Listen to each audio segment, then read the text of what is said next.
नमस्कार दोस्तों, मैं नीलेश कुमार। मैं अपने YouTube channel the Nilesh class 7.0 में आप लोगों का स्वागत करता हूं। आज देखेंगे हम सीजीएल के मोस्ट टॉप 10 क्वेश्चन रीजनिंग के, यानी जो एग्जाम में पूछ ही जाने वाले हैं। इसकी फुल गारंटी देता हूं दोस्तों मैं कि ये क्वेश्चन आप लोगों को पूछे जाएंगे। देखिए हमारा पहला क्वेश्चन है, चलिए देखते हैं। दोस्तों पहला प्रश्न देखिए डाइस से है, यानी कि पासा से। दोस्तों मोस्ट इंपॉर्टेंट प्रश्न है, ये प्रश्न बहुत बार पेपर में पूछा जाता है इस टाइप के। तो दोस्तों इस प्रश्न को देखने में बड़ा लगता है, सॉल्व करना बेहद ही आसान है। बस तरीका जान जाइए, आपको सेकेंडों नहीं लगेगा इस प्रश्न का आंसर देने में। प्रश्न क्या कह रहा है पहले पढ़ते हैं। प्रश्न कह रहा है नीचे एक पासे के 4 प्रारूपों को दर्शाया गया है। 4 प्रारूप आपको दिख ही रहे हैं और कह रहा है इस पासे में अंक 2 के विपरीत फलक पर कौन सा अंक होगा। किसके विपरीत सतह पे पूछ रहा है दोस्तों? अंक 2। विपरीत भी कभी कहता है, सामने भी कहता है, तो आप कंफ्यूज नहीं होंगे। ठीक है, कोई भी वर्ड कहे, 2 के विपरीत पूछे, 2 के उल्टा पूछे, 2 का सीधा पूछे, ठीक है, तो इस बात में आप कंफ्यूज नहीं होंगे इस वर्ड से क्या कह रहा है। यानी कि 2 के आपको विपरीत बताना है कि क्या होगा। तो दोस्तों पहले तो हम देखेंगे पासे में 2 दिख कहाँ रहा है। तो पासे में, पहले पासे में देखेंगे दोस्तों तो 2 यहाँ पे दिख रहा है, और दूसरे में देखेंगे दोस्तों तो 2 यहाँ पे दिख रहा है, तीसरे में 2 नहीं दिख रहा है, चौथे में देखेंगे तो 2 यहाँ पे दिख रहा है। ठीक है, तब दोस्तों हम क्या करते हैं, 2 के और विपरीत जो सतह है, यानी कि 2 के और जो 2 फलक है दोस्तों, उस पे क्या क्या आपको दिख रहा है। तो पहले वाले में दोस्तों क्या दिख रहा है? 3 4 दिख रहा है। क्या दिख रहा है? 3 4। तो यही हम देखेंगे दोस्तों, 3 4 किसी ऑप्शन में आपको दिख रहा है, किसी पासे में दिख रहा है, तो 3 4 दोस्तों आप कहेंगे कि आपका तीसरे पासे में दिख रहा है। कहाँ दिख रहा है दोस्तों? 3 4 किस पासे में दिख रहा है? तीसरे वाले में दिख रहा है ना, 3 4। तो यही दोस्तों 3 4 क्या हो जाएंगे? पहला और तीसरा का कॉमन हो जाएंगे। और 2 के विपरीत पे क्या हो जाएगा दोस्तों? ये जो 5 आपको दिख रहा है ना तीसरा में, यही क्या हो जाएगा दोस्तों? 2 के विपरीत सतह पे हो जाएगा अंक। यानी कि इसका आंसर क्या हो जाएगा? 5। एक बार और समझ लीजिए, 2 आपको दोस्तों पहले में दिख रहा है ना, और क्या दिख रहा है? 3 4। दो फलक पे और क्या दिख रहा है? 3 4। अब ढूंढेंगे 3 4 किस ऑप्शन में है। तो 3 4 देख रहे हैं दोस्तों, किस कहाँ पे है? यहाँ पे तीसरे में। और तीसरे में 3 4 है, पहले में भी 3 4। 3 4 क्या हो गए? कॉमन हो गए। और 2 के विपरीत सतह पे क्या हो जाएगा? ये 5 बचा, यही आंसर हो जाएगा। 5 किस ऑप्शन में? ऑप्शन नंबर सी में। आपका ऑप्शन नंबर सी सही हो जाएगा। और दोस्तों अगर आप कहेंगे कि 2 तो यहाँ पे भी सर दिख रहा है, तो यहाँ पे क्या होगा? तो 2 तो दोस्तों दिख रहा है, लेकिन इसका कॉमन क्या होगा? 1 3। 1 3 किसी ऑप्शन में दिख रहा है? नहीं दिख रहा है, तो इससे हम प्रश्न को सॉल्व नहीं कर सकते। 2 आप कहेंगे दोस्तों क्या कर सकते हैं कि चौथे वाले में भी दिख रहा है, लेकिन चौथे वाले में क्या दिख रहा है दोस्तों? 6 4 दिख रहा है 2 फलक पे। 6 4 किसी ऑप्शन में दिख रहा है? नहीं दिख रहा है, तो ऐसे आंसर नहीं होगा। यहाँ पे पहले वाले में 2 दिख रहा है और 3 4 दिख रहा है। 3 4 इस ऑप्शन में आपको दिख रहा है, यानी कि तीसरे में। 3 4 कॉमन हो गए, 2 का विपरीत क्या हो गया? 5। 5 किस ऑप्शन में है? ऑप्शन नंबर सी में। आपको ऑप्शन नंबर सी सही हो जाएगा। बस आपको देखना है और आंसर देना है, दे देना है। ठीक है, मैं उम्मीद करता हूं दोस्तों आप इस प्रश्न को एकदम अच्छे से समझ गए होंगे। इस टाइप के प्रश्न आएंगे तो आप सेकंडों में सॉल्व कर लेंगे। नेक्स्ट क्वेश्चन देखिए दोस्तों, दूसरा प्रश्न है। दूसरा प्रश्न भी मोस्ट इंपॉर्टेंट है। बार बार ये भी पूछा जाता है वेन डायग्राम से। दोस्तों वेन डायग्राम से प्रश्न आप कैसे सॉल्व करेंगे, बस आपको समझना है। देखिए प्रश्न कह रहा है निम्न में से कौन सा वेन डायग्राम आम, फल और सब्जी के बीच के संपर्क को सही सबसे अच्छी तरह दर्शाता है। ठीक है, किसके किसके बीच? दोस्तों वेन डायग्राम प्रश्न में आपको ज्यादा दिमाग नहीं लगाना है, उसमें देखना है आपको वर्ड कौन कौन सा दिया है। वर्ड दिया है दोस्तों, आम दिया है, फल दिया है, सब्जी। अब दोस्तों हम दिमाग में बस क्या सोचना है, ज्यादा कुछ नहीं सोचना है आपको। बस सोचना है किसका संबंध किससे होता है, बस आपको ये चीज दिमाग में लगाना है। अपने जनरली दिमाग से सामान्यतः सोचेंगे क्या होता है दोस्तों? आम होता है, फल होता है, सब्जी, यानी ये चीज क्या है? तो दोस्तों आप कहेंगे आम और फल क्या होते हैं? एक कैटेगरी। यानी कि दोस्तों क्या हो जाएगा, ये फल का गोला हो जाएगा, तो फल के अंतर्गत क्या आ जाएगा? आम आ जाएगा। किसके अंतर्गत क्या आएगा दोस्तों?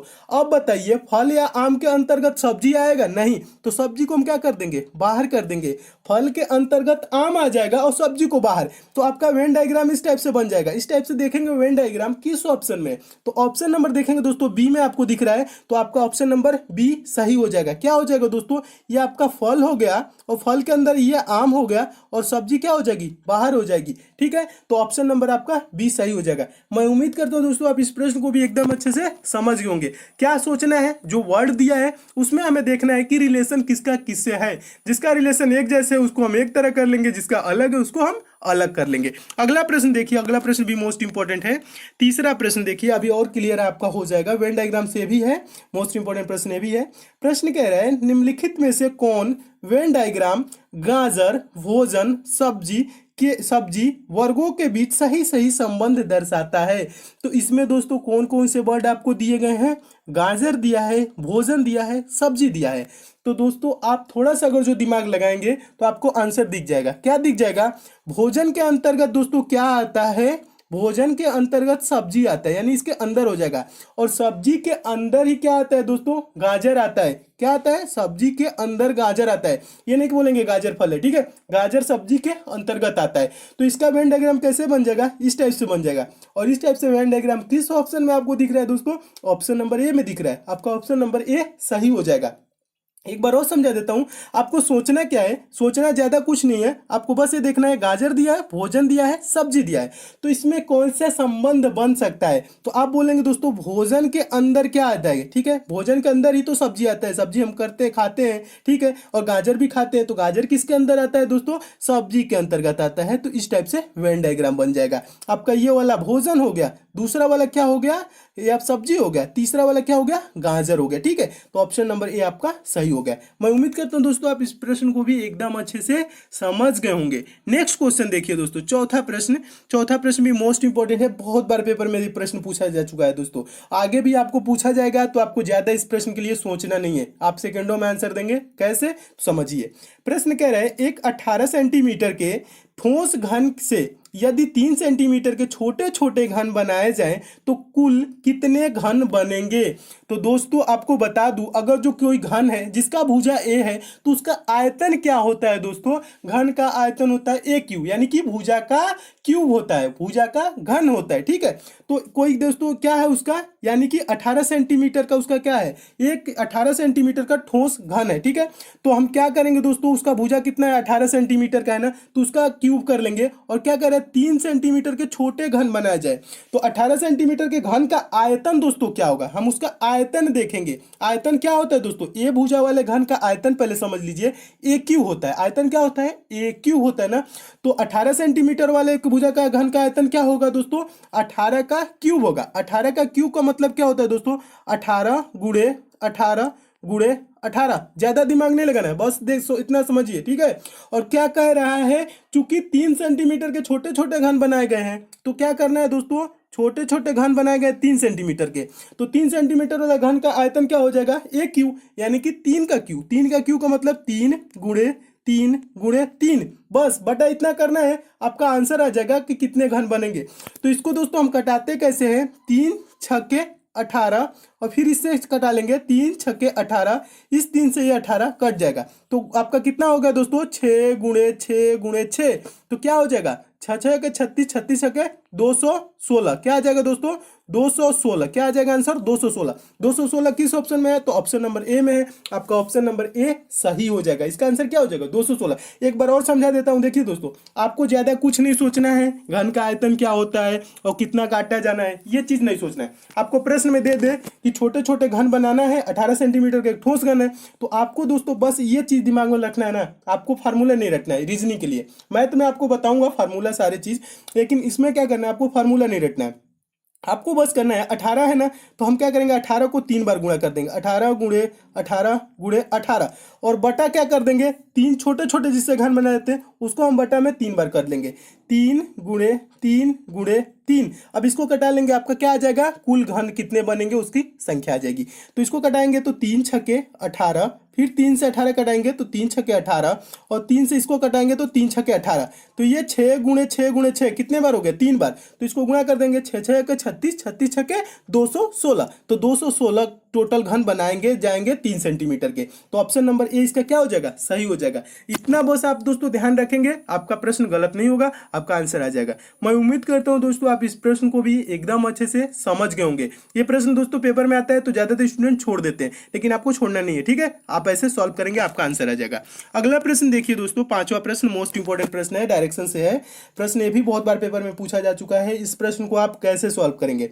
प्रश्न कह रहा है एक व्यक्ति का मुंह उत्तर की ओर है, वह घड़ी की सुइयों की दिशा में 45 डिग्री घूम जाता है, इसके बाद वह घड़ी की सुइयों की विपरीत दिशा में 90 डिग्री घूम जाता है, अब उसका मुंह किस दिशा में है? ठीक है, तो इस प्रश्न के लिए दोस्तों आप क्या करेंगे? पहले तो आपको सोचना है दोस्तों घड़ी की दिशा। घड़ी की दिशा क्या होती है? मान लेंगे ये घड़ी है, तो घड़ी कैसे चलती है दोस्तों? घड़ी ऐसे चलती है, देख समझ लीजिए दोस्तों, कैसे चलती है? ऐसे ही तो चलती है ना, आपका क्लॉकवाइज डायरेक्शन यही होता है, ऐसे चलती है। और यहाँ पे तो कहा 45 डिग्री घड़ी की दिशा में, सुइयों की दिशा में घूमता है, और 90 डिग्री विपरीत दिशा में। विपरीत दिशा दोस्तों क्या हो जाएगी? घड़ी ये है तो यानी कि विपरीत दिशा क्या हो जाएगी? उल्टा हो जाएगी, यानी कि सुई ऐसे चलने लगेगी। कैसे चलने लगेगी? इस टाइप से चलने लगेगी। और घड़ी का डायरेक्शन तो बताए थे ऐसे क्लॉकवाइज, ये एंटी क्लॉकवाइज होता है। ठीक है, हिंदी इंग्लिश दोनों में समझ लीजिए। ये चीज हो गया ना, आप समझ गए। सीधा कैसे चलेगी? सीधा दोस्तों ऐसे चलेगा। हाँ, उल्टा कैसे चलेगा दोस्तों? उल्टा का मतलब ऐसे चलेगा। ठीक है, ये चीज बस इतना समझ गए तो आप इस प्रश्न का आंसर भी दे लेंगे। अब देखिए दोस्तों, अब एक चीज क्या होता है दोस्तों, डायरेक्शन बनाना, दिशा बनाना। आपको पेपर में कभी भी आए तो आप डायरेक्शन क्या करेंगे? ऐसे आप सिंबल बनाएंगे प्लस का, और ऊपर क्या होता है दोस्तों? हमेशा ऊपर क्या होता है? उत्तर होता है। उत्तर क्यों होता है? उत्तरी दिशा ऊंची पे है। ठीक है, ये चीज तो मैं रीजनिंग में आपको बता दूंगा, आगे पढ़ाऊंगा तो। या आगे ऊपर क्या लिखेंगे दोस्तों? उत्तर लिखेंगे। नीचे क्या लिखेंगे दोस्तों? नीचे दक्षिण होता है। दाहिने साइड क्या होता है दोस्तों? पूर्व होता है। और बाएं साइड क्या होता है? पश्चिम होता है। हमेशा दिशा ऐसे बनती है। ठीक है, तो ये चीज आपको दोस्तों दिशा प्रश्न में बना के ऐसे दिया नहीं रहेगा, ये आपको बनाना पड़ेगा। ठीक है, जब इतना दोस्तों आप बना लेंगे, यहाँ पे आपका पश्चिम हो जाएगा, तो आप क्या करेंगे दोस्तों? आपको ज्यादा अब नहीं सोचना है, प्रश्न को पढ़ना है, आंसर देना है। कह रहा है एक व्यक्ति का मुंह उत्तर की ओर है। उत्तर की ओर है यानी व्यक्ति का मुंह किधर है? इधर है। ठीक है, उत्तर की ओर है ना। अब कह रहे हैं वह घड़ी की सुइयों की दिशा में 45 डिग्री घूम जाता है।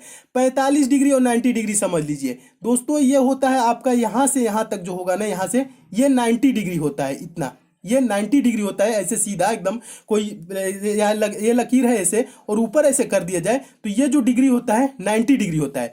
और 90 का दोस्तों आधा क्या होता है? 45 होता है ना, तो उसका मुंह उत्तर की ओर है, तो ये आपका तो 90 हो जाएगा। अब 45 डिग्री घूमता है तो ये बीच में घूमेगा। कहाँ घूमेगा? बीच में। समझते चलिए, मेरा दोस्तों प्रयास यही रहता है कि हर कमजोर से कमजोर छात्र जो भी है एकदम अच्छे से समझे। ठीक है, ये चीज नहीं कि मैं बहुत आपको समझाता हूँ। ठीक है, इसलिए समझाता हूँ कि कमजोर छात्र जितने भी है एकदम अच्छे से समझे, किसी प्रकार का डाउट ना हो रहे। आप अच्छे से सब लोग समझते चलिए। देखिए प्रश्न 45 डिग्री कहाँ हो जाएगा? बीच में हो जाएगा, क्योंकि 90 डिग्री का था तो यहाँ हो जाता, पूरब की तरफ हो जाता, लेकिन 45 का रहा है तो इधर घुमा है। कहाँ घुमा है? यहाँ पे घूम गया। अब फिर क्या करे? इसके बाद वह घड़ी की सुइयों की विपरीत दिशा में 90 डिग्री घूम जाता है, तो यहाँ पे तो जो घुमा ही है। अब विपरीत दिशा कहाँ हो जाएगा दोस्तों? घड़ी की सुई की दिशा में ऐसे घुमा है 45 डिग्री, अब विपरीत दिशा कैसे हो जाएगा दोस्तों? ऐसे हो जाएगा। और 90 डिग्री घूम रहा है तो 45 डिग्री को अगर जो घूमेगा तो यहाँ हो जाएगा, और 45 घुमा देंगे तो कहाँ हो जाएगा? यहाँ हो जाएगा, यानी कि 90 डिग्री ये दिशा हो जाएगी। तो दोस्तों अब बताइए उसका मुंह किस दिशा में है? तो आप कहेंगे कि इसका मुंह दोस्तों है उत्तर पश्चिम। अब दोस्तों दिशा का निर्धारण कैसे करते हैं मैं आपको बता दूं। इसका मुंह यहाँ पे दोस्तों है, तो ये देखिए ये ऊपर उत्तर है और ये पश्चिम है, तो इस दिशा को हम क्या बोलेंगे? उत्तर पश्चिम बोलेंगे। क्या बोलेंगे? उत्तर पश्चिम। उत्तर पश्चिम किस ऑप्शन में? ऑप्शन नंबर बी में। और यहाँ पे दोस्तों अगर मुंह है तो ऊपर उत्तर है, दाहिने साइड पूर्व है, तो इसे हम पूर्व उत्तर भी बोल सकते हैं, उत्तर पूर्व भी बोल सकते हैं। ठीक है, अगर जो यहाँ पूछता दोस्तों यहाँ पे तो क्या होता? उत्तर पूर्व होता, लेकिन यहाँ पे इसका मुंह आ गया दोस्तों यहाँ पे, तो क्या हो गया? उत्तर पश्चिम। उत्तर पश्चिम किस ऑप्शन में? ऑप्शन नंबर बी में। आपका ऑप्शन नंबर बी क्या हो जाएगा? सही हो जाएगा। मैं उम्मीद करता हूँ आप एकदम अच्छे से समझ गए होंगे। 45 डिग्री घुमाते यहाँ, फिर 90 डिग्री इधर एंटी क्लॉक में घूम गया तो यहाँ हो गया, और ये आपका उत्तर है या पश्चिम है, तो यानी कि उसका मुंह अब उत्तर पश्चिम दिशा में। उत्तर पश्चिम ऑप्शन नंबर बी में, आपका ऑप्शन नंबर बी सही हो जाएगा।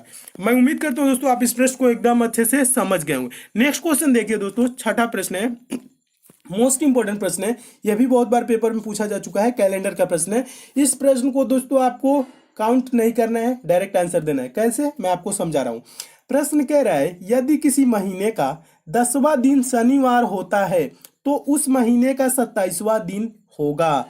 तो दोस्तों ये नहीं करेंगे 10वां दिन शनिवार है, 11 12 14 ऐसे जो नहीं जोड़ेंगे, 13 14 15 16 ऐसे नहीं जोड़ेंगे, ऐसे जोड़ेंगे टाइम लगेगा, आपको टाइम बचाना है और क्वेश्चन पे देना है ताकि ज़्यादा से ज़्यादा नंबर पेपर में पा सके। तो दोस्तों आपको मैं बता दूं, अगर जो देखिए किसी महीने की 10वां तारीख दिन यानी कि 10 तारीख को क्या पड़ रहा है दोस्तों, क्या पड़ रहा है यहाँ शनिवार है, 10वां दिन क्या है दोस्तों, शनिवार है, देख लीजिएगा 10वां दिन शनिवार है। और दोस्तों यानी कि फिर 7 दिन बाद क्या होगा, 17वां दिन क्या हो जाएगा, शनिवार ही होगा, ठीक है। यानी कि पहले दिन क्या पड़ रहा है, पहले दिन 1 तारीख को अगर जो शनिवार पड़ रहा है तो आपको 1 में 7 जोड़ देंगे, यानी कि 8वां दिन भी क्या हो जाएगा, शनिवार हो जाएगा, ठीक है। तो 10 में 7 जोड़ेंगे तो क्या हो जाएगा दोस्तों, 17, 17 को भी क्या हो जाएगा दोस्तों, शनिवार हो जाएगा। और फिर क्या करेंगे दोस्तों, 17 हो गया, 17 में 7 जोड़ेंगे तो क्या हो जाएगा दोस्तों, 17 7 आपका 24 हो जाएगा। 24 तारीख को भी क्या हो जाएगा दोस्तों, शनिवार ही हो जाएगा, क्या हो जाएगा, 24 तारीख को भी शनिवार हो जाएगा। ये चीज ध्यान रखेंगे, 7 7 दिन जोड़ते चलेंगे। अगर जो ज्यादा दिन दे रहा है तो 7 7 14 7 तरीके के 7 चौक 28 ऐसे जोड़ते चलेंगे, लेकिन कम दिया है तो हम क्या करेंगे 7 7 दिन। 10 को क्या पड़ा, शनिवार पड़ रहा है, 10वां दिन बोल रहा है ना शनिवार है, तो 10 को शनिवार तो 17 को क्या हो गया दोस्तों, शनिवार हो गया ना, 24 को क्या हो गया, शनिवार हो गया, 27वां दिन का रहे तो अब अगर जो हम 7 दिन जोड़ेंगे तो क्या हो जाएगा, एक्स्ट्रा हो जाएगा, ठीक है। तो हम एक्स्ट्रा हमें नहीं करना है, 31 31 नहीं करना है, हमें 27 है तो 24 में कितना दिन जोड़ दे कि 27 हो जाएगा, 24 प्लस 3 कर देंगे, 24 प्लस 3 कर देंगे और इधर शनिवार प्लस 3 कर देंगे तो आपका दिन आ जाएगा। शनिवार में 3 दिन जोड़ेंगे तो क्या हो जाएगा, शनिवार के बाद क्या आता है, रविवार, सोमवार, तीसरा दिन क्या हो जाएगा, मंगलवार।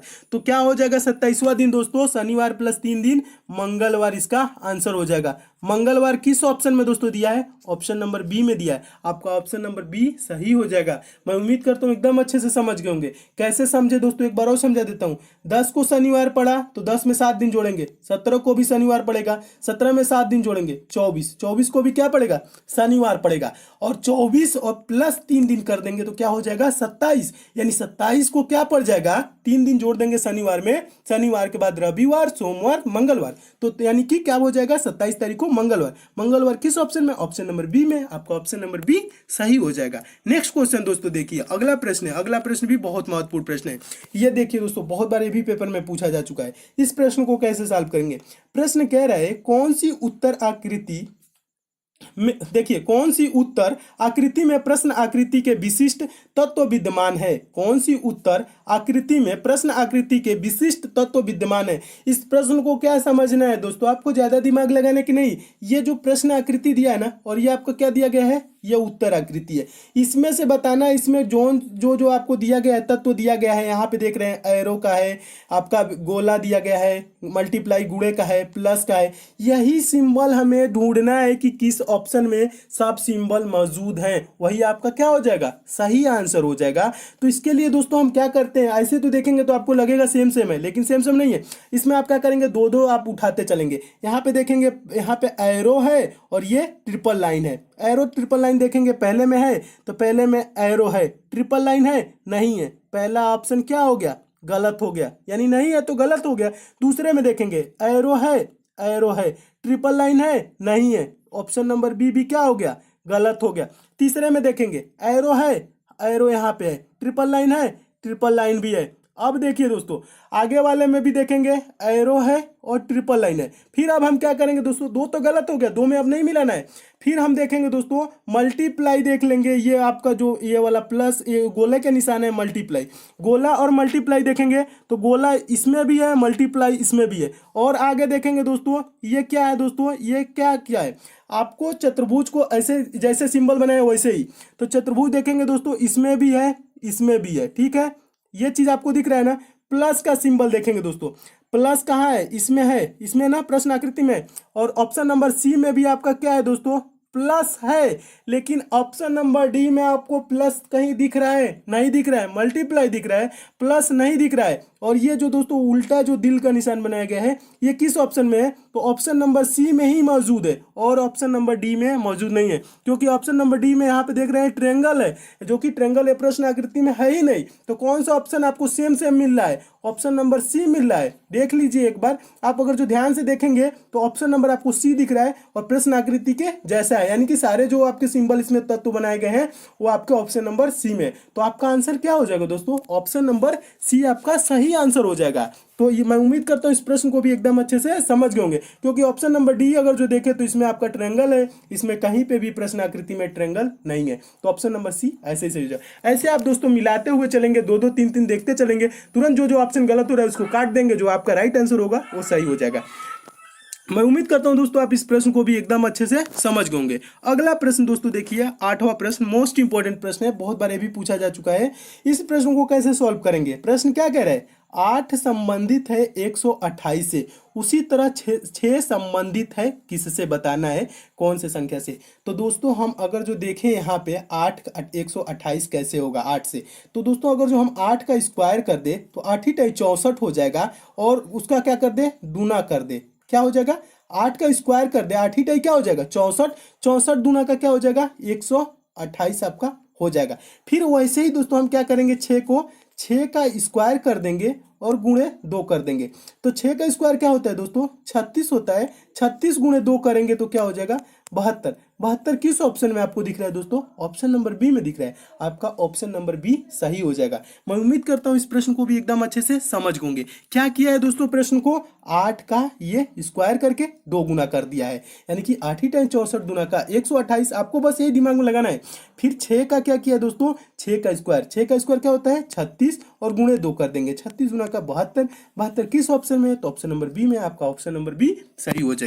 मैं उम्मीद करता हूँ इस प्रश्न को भी आप क्या दोस्तों एकदम अच्छे से समझ गए होंगे। अच्छे से दोस्तों आप प्रश्न को समझ रहे हैं तो दोस्तों आप वीडियो को लाइक जरूर कीजिएगा। आपके लिए दोस्तों इतना मैं मेहनत करता हूं, तो आप लाइक करेंगे तो दोस्तों मुझे खुशी मिलती है कि आपको सारे प्रश्न समझ में आ रहे हैं, ठीक है। और किसी प्रश्न में आपको डाउट भी हो रहा है दोस्तों ना, किसी टॉपिक से भी प्रॉब्लम है ना, तो आप कमेंट कर देंगे तो मैं आपके वो टॉपिक पूरा कवर करा दूंगा। मेरा प्रयास दोस्तों यही रहता है ना कि आपका सिलेक्शन खूब अच्छे से हो जाए, आप खूब मेहनत से पढ़े, ताकि दोस्तों आप किसी में टॉपिक में कमजोर ना पड़े। देखिए दोस्तों नेक्स्ट क्वेश्चन देख लीजिए, 9वां प्रश्न है, लाइक तो आप करेंगे ही। 9वां प्रश्न है दोस्तों, यदि आल बराबर 25 लिखा है एवं नाव बराबर 52 लिखा है तो नॉन बराबर क्या होगा, ठीक है।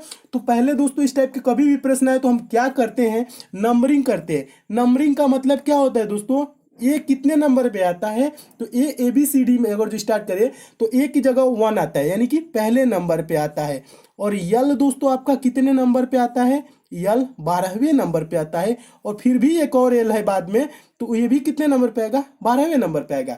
तो हम क्या करें कि ये 25 हो जाए, तो अगर जो हम देखें दोस्तों 1 + 12 + 12 यानी 12 12 24 एक जोड़ देंगे तो क्या हो जाएगा दोस्तों 25 हो जा रहा है ना, ये जोड़ दिया है। फिर हम देखेंगे दोस्तों यन कितने नंबर पे आता है, आप बोलेंगे यन दोस्तों 14 नंबर पे आता है। फिर ओ है दोस्तों, ओ कितने नंबर पे आता है, 15 नंबर पे आता है।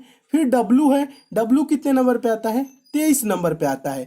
तो अब हम क्या करेंगे दोस्तों, इसको जोड़ेंगे, 14 15 29 हो जाएगा, और 29 23 जोड़ेंगे तो क्या हो जाएगा दोस्तों 52 हो जाएगा, ठीक है। क्या किया है, ये भी जोड़ दिया है, तो आपका क्या हो जा रहा है 52 हो जा रहा है ना। तो ये क्या किया, जोड़ दिया। फिर हम आगे क्या करेंगे दोस्तों, अब देखिए, अब आगे समझा रहा हूं आपको। यन आपका ये जो नॉन को आपको बताना है ना, यन कितने नंबर पे दोस्तों आता है, यन आपका आता है 14 नंबर पे। ओ दोस्तों कितने नंबर पे आता है, तो आप बोलेंगे ओ 15 नंबर पे आता है। और फिर से यन दिया है तो यन कितने नंबर पे आता है, 14 नंबर पे आता है। फिर ई दिया है, ई कितने नंबर पे आता है, 5 नंबर पे।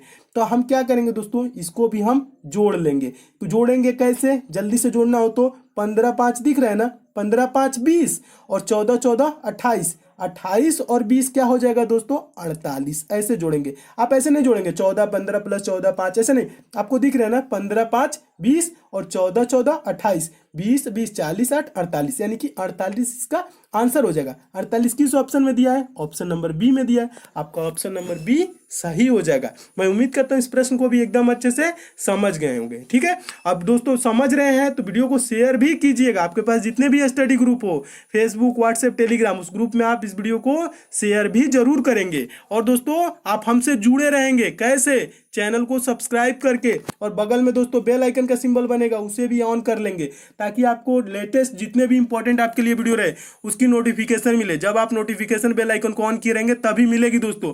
अब मैं उन्हीं प्रश्नों को दोस्तों कराता हूं जो आपके लिए मोस्ट इंपॉर्टेंट होते हैं, जो आपके पेपर में पूछे जाते हैं, और उन प्रश्नों को लिए शॉर्ट ट्रिक भी बताता हूं कैसे आप जल्दी से आप उसको सॉल्व करेंगे। ठीक है, तो सब्सक्राइब भी कर लीजिएगा, बेल आइकन को भी ऑन कर लीजिएगा। नेक्स्ट क्वेश्चन देखिए, 10वां प्रश्न भी महत्वपूर्ण प्रश्न है, यह भी बहुत बार पूछा जा चुका है। इस प्रश्न के लिए क्या करेंगे दोस्तों, दो तरीका से सॉल्व होता है। पहले आपको बता रहा हूं क्या लिखा है, 4/9, फिर 9/20, फिर प्रश्नवाचक चिन्ह है, फिर 39/86 है। तो आपको बताना है कि यहाँ पे प्रश्नवाचक चिन्ह पे कौन सी संख्या आएगी।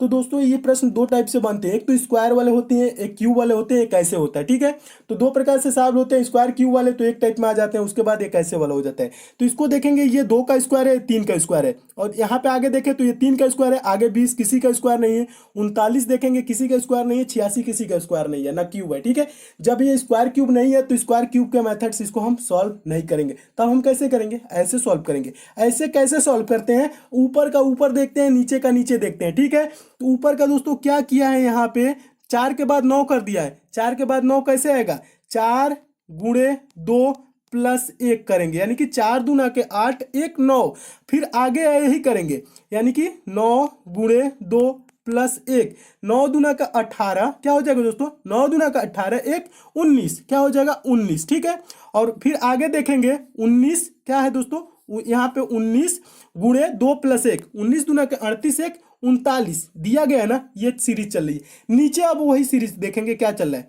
9 के बाद 20 दिया है ना दोस्तों, तो क्या किया है, 9 गुणे 2, 9 दूना का 18 प्लस 2 कर दिया। क्या कर दिया, ऊपर प्लस 1 किया था, नीचे प्लस 2। फिर हम आगे देखेंगे दोस्तों, यहाँ पे किया है 20 के बाद क्या करेंगे, 20 गुणे 2 प्लस 2, 20 दूना का 40, 40 और 2 जोड़ेंगे तो क्या हो जाएगा, 42 हो जाएगा, 19/42 हो जाएगा। और फिर आगे हम और देखेंगे कि 42 है तो 42 दूना के क्या होता है, 84, और 84 में 2 जोड़ेंगे तो 86 दिया हुआ है।